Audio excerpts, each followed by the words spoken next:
غزالات اللي ما شاء الله غادي نشارك معكم طبق ديال الرز بالفطر طري وصدر ديال الدجاج تيجي لذيذ بزاف بزاف. اللي نحتاجو ليه صدر ديال الدجاج مقطع مكعبات، البزار، الملحه، تحميره بلديه، ما نستعملوش روميه اللي استعملها غتعطينا المروره. اللي ما عرفاهاش تستعمل تحميره فومي. نضيف عليه زيت الزيتون ونحطو يرتاح ليه واحد نص ساعه حتى لساعه. غناخد واحد الانيه نستعمل فيها 50 غرام ديال الزبده. غادي نحط فيها الدجاج ديالي يتشحر غير نص طيبه. من بعد غادي نحيدو ونضيف راس ديال البصله اللي مشلض وثلاثه الفصوص ديال الثومه مقطعين شويه باينين. غادي نحرك مزيان، ما نساوش المليحه طبعا وما تكتروهاش. غنضيف الفطر اللي عندي طري او لا معلب اللي متوفر عندكم. من بعد ما يتقلاو غنضيف نص كيلو ديال الرز ونشحرو حتى هو شويه.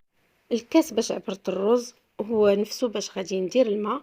غادي نعمرو 4 ديال المرات ونضيفو على الرز ديالي. من بعد غادي نضيف الدجاج ونخليه يطيب.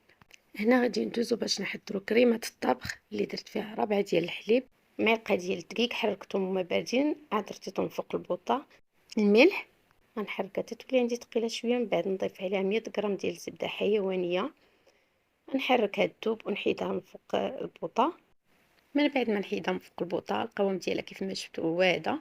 مباشره غادي نوضعها في واحد الاناء ونخليها حتى نبين نستعملها. اللي متوفره عندها كريمه الطبخ جاهزه تقدر ديرها. غادي ندوز باش نحط واحد شويه ديال الفرماج فوق الرز ونخليه يطيب مع الرز. هنايا صافي حتى يطيب ليا غادي نضيف عليه هذيك الكريمه. غنستعملو كاس كبير. من بعد غادي نضيفو عليها الفرماج محكوك حتى هو غير شويه وندخلها للفران باش يتحمر ليا داك الفرماج ويجينا كروستيون. تتجي رائعه جدا. انا اللي ما دخلتهاش للفران لانه الطنجره ديالي ما كفات لياش تدخل الفران. الرز ديالي ها هو كيف تيجي معلك ولذيذ بزاف بزاف. نتمنى ان شاء الله تجربوه. اللي ما اشتركاش تشترك وتفعل زر الجرس باش يوصلها كل جديد. الى فيديو قادم ان شاء الله.